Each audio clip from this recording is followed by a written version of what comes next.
وأعنابا وكواعب أترابا وكأسا دحاقا لا يسمعون فيها لغوا ولا كذابا جزاء من ربك عطاء حسابا صدق الله مولانا العظيم اللهم صل وسلم على سيدنا ومولانا محمد وآلہ وأصحابہ اجمعین۔ برادران ذی قدر، آج تلاوت کردہ آیات طیبہ میں ذکر ہے فرما برداروں کے انعام کا،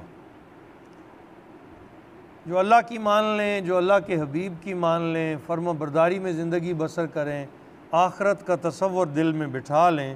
کہ ان للمتقین مفازا، بلا شبہ پرہیزگاروں کے لیے مفازاً کامیابی ہی کامیابی ہے، خیر ہی خیر۔ حدائق، ان کے لیے باغات ہیں۔ حدائق حدیقہ کی جمع ہے، حدیقہ کا معنی ہوتا ہے باغیچہ، حدائق بہت سارے باغ۔ وَأَعْنَابًا، اور انگوروں کی بیلیں ہیں۔ جنتیوں کے انعام کا جہاں بھی ذکر ہوا نا، اکثر وہاں انگور کا ذکر ضرور ہوا ہے۔ تو یہ جنتی میووں میں سے ایک میوہ ہے، پھلوں میں سے ایک خوبصورت پھل ہے، لیکن جو جنتی انگور ہوگا اس کا ذائقہ اور اس آج کے انگور کا ذائقہ جو ہم چکھتے ہیں وہ زمین و آسمان کا فرق رکھتا ہوگا۔ تو کہا باغات ہوں گے دیگر پھلوں کے، وَأَعْنَابًا، اور انگوروں کی بے شمار بیلیں ہوں گی، وَكَوَاعِبَ أَتْرَابًا، اور جوان سال ہم عمر لڑکیاں۔ اور یہاں مفسرین کرام نے یہ لکھا کہ جس کی بیوی نے زندگی میں اس کے ساتھ وفا کرتے ہوئے بسر کی ہوگی اور وہ ایماندار بھی ہوگی تو اسے خوب روح جوانی کی شکل دے کر جنتی کے لیے بطور انعام پیش کیا جائے گا۔ تو کہا وَكَوَاعِبَ أَتْرَابًا، اور جوان سال ہم عمر لڑکیاں، وَكَأْسًا دِحَاقًا، اور چھلکتے ہوئے شراب طہور کے جام۔ لا يسمعون فیہا لغوا ولا کذابا، اور سب سے بڑی بات یہ ہوگی کہ یہاں دنیا میں انسان رہتا ہے، کہیں سے کھٹکا آ رہا ہے، کہیں سے شور سنائی دے رہا ہے، آرام میں خلل آ رہا ہے، تو جنت ایک ایسی جا ہوگی لا يسمعون فیہا لغوا ولا کذابا، نہ سنیں گے وہاں کوئی بیہودہ بات اور نہ جھوٹ اور نہ ہی کسی قسم کا شور۔ انتہائی پرسکون جا ہوگی ان لوگوں کے لیے جو فرما برداری میں زندگیاں بسر کر کے آئے ہوں گے۔ اب لفظ اللہ کریم نے بڑے پیارے استعمال کیے ہیں، فرمایا جزاء من ربک، یہ بدلہ ہے آپ کے پیارے رب کی طرف سے۔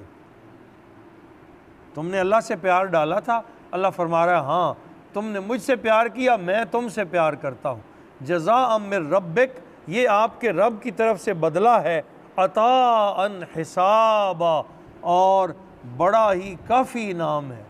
بڑا ہی، جس کو اللہ کافی فرما رہا ہے وہ کتنا کافی ہوگا یہ اللہ ہی جانتا ہے۔ رب السماوات والارض، وہ جو پروردگار ہے آسمانوں اور زمینوں کا، وما بینہما، اور جو کچھ ان دونوں کے درمیان ہے اس کا، الرحمن، وہ بڑا ہی مہربان ہے، لا یملکون منہ خطابا، نہیں طاقت ہوگی اس روز بھی بغیر اجازت کسی کو اس سے بات کرنے کی، یہ اس کی شان ہے۔ بادشاہ کا ایک روب ہوتا ہے، اللہ فرماتا ہے اگر میرا کوئی روب و جلال دیکھنا چاہے تو میری اجازت کے بغیر کوئی دم مارنے کی مجال نہیں رکھے گا اس روز بھی۔ یوم یقوم الروح والملائکۃ صفا، جس روز روح یعنی فرشتے اور تمام ملائکہ، یہ جبریل امین اور تمام ملائکہ صف در صف پرے باندھے کھڑے ہوں گے، لا یتکلمون، کوئی بول نہیں سکے گا، وہ نوری ہو کر بھی اللہ سے خطاب نہیں کر سکیں گے، کسی کو بولنے کی جرت نہیں ہوگی، الا من اذن لہ الرحمن، بجز اس کے کہ جس کو وہ رحمان خود اجازت عطا فرمائے گا۔ بولنا اللہ کی اجازت سے ہوگا، ایسی کچہری ہوگی۔ وقال صوابا، اور جسے کہا جائے گا وہ ٹھیک ٹھیک بات کرے گا، اگلی پچھلی نہیں مار سکے گا، جتنا کہا جائے گا اتنا ہی جواب دے گا۔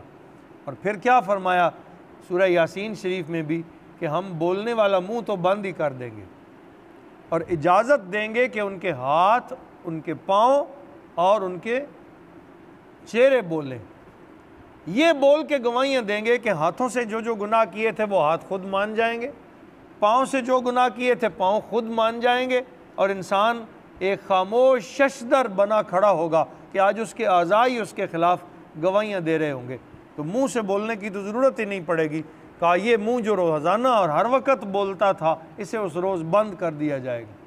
جو چیز بولے گی وہ اللہ کی اجازت سے بولے گی، اور وہاں پتھر بھی گواہی دیں گے، شجر و حجر بھی گواہی دیں گے، بتائیں گے، بولنے کی قوت انہیں بھی عطا کر دی جائے گی مگر اللہ کے اذن کے ساتھ۔ ذالک الیوم الحق۔ اب پیچھے پوری تفصیل جو ہم پڑھ کے آئے ہیں، سورہ نبا قیامت کی تحقیق کی صورت ہے، بار بار بتایا ہے کہ جس دن کا تم انکار کر رہے ہو تمہیں جرت ہی نہیں کہ تم انکار کر سکو، وہ دن آنے والا ہے۔ تو یہ جنت کا جہنم کا حال بیان کر کے پھر کہا ذالک الیوم الحق، یہ دن برحق ہے، فمن شاء اتخذ الی ربہ سبیلا، الی ربہ مآبا، پس جو چاہے وہ اپنے رب کی رحمت میں ٹھکانہ بنا لے۔ اب تم نے سن لیا، ساری آگاہی تمہیں ہو گئی، تم نے جہنم کا حال بھی پڑھ لیا، تم نے جنت کا بھی پڑھ لیا۔ اب اللہ فرما رہا ہے لے بندے میں تجھے اختیار دیتا ہوں، اب جس کا جی چاہے اتخذ الی ربہ مآبا، وہ اپنے رب کی چوکھٹ پہ اپنا ٹھکانہ بنا لے، جیسا چاہے۔ اللہ تعالیٰ معافی دے، کبھی ہمیں اس طرف نہ لے جائے، جو چاہے وہ جہنم میں چلا جائے اور جو چاہے وہ جنت اختیار کر لے۔ ہم نے تمہارے لیے دونوں رستے کھول کے اختیار تمہارے ہاتھ رکھ دیا ہے اور عمل کی زندگی تمہیں بخش دی ہے۔ اب جب چاہو گے جیسا چاہو گے اختیار کر لو گے۔ اللہ کے ہاں تمہارا ٹھکانہ ہے، اچھا بھی ہو سکتا ہے اور برا بھی، اختیار کا حق تمہارے پاس ہے۔ عمل سے زندگی بنتی ہے، جنت بھی جہنم بھی۔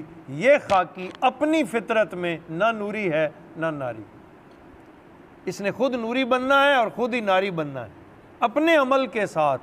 تو اعمال اچھے کرو، کہا جو چاہے وہ اللہ کے حضور اپنی رحمت کا ٹھکانہ بنا لے۔ اِنَّا أَنذَرْنَاكُمْ عَذَابًا قَرِيبًا، بے شک ہم نے ڈرا دیا ہے تمہیں جلد آنے والے عذاب سے، ڈراوا سنا دیا ہے۔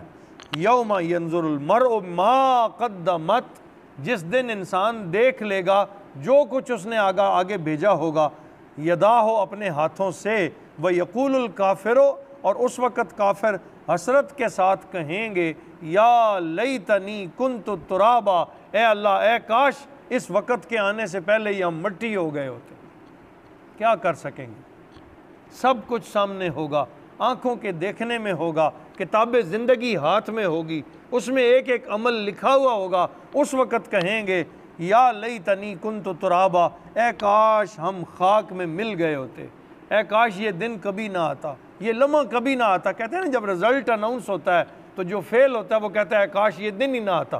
اس دن بھی رزلٹ اناؤنس ہوگا، کتاب ہاتھ میں ہوگی، رزلٹ کارڈ پکڑا دیے جائیں گے، پھر وہ کافر کہیں گے یا لیتنی کنت ترابا، اے کاش اس وقت سے پہلے ہم مٹی ہو گئے ہوتے۔ لیکن اب کیا کیا جائے؟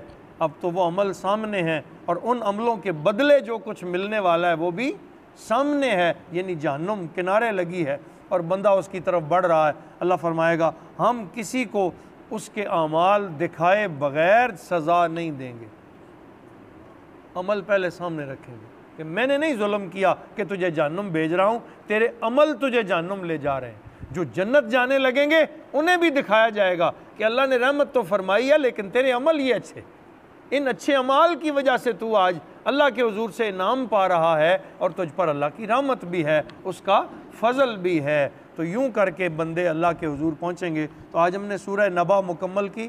سورہ نبا نے اللہ نے جو جوڑا ہے، بتایا ہے، سمجھایا ہے بندے کو کہ کہیں غفلتوں میں پڑے پڑے اپنے آپ کو برباد نہ کر دینا۔ سبحان ذی الملک والملکوت، سبحان ذی العزت والعظمت والہیبت والقدرت والکبریاء والجبروت، سبحان الملک الحی الذی لا ینام ولا یموت، سبوح قدوس ربنا ورب الملائکۃ والروح، فاطر السماوات والارض انت ولی فی الدنیا والآخرہ، وصلی اللہ تعالی علی حبیبہ محمد وآلہ واصحابہ اجمعین۔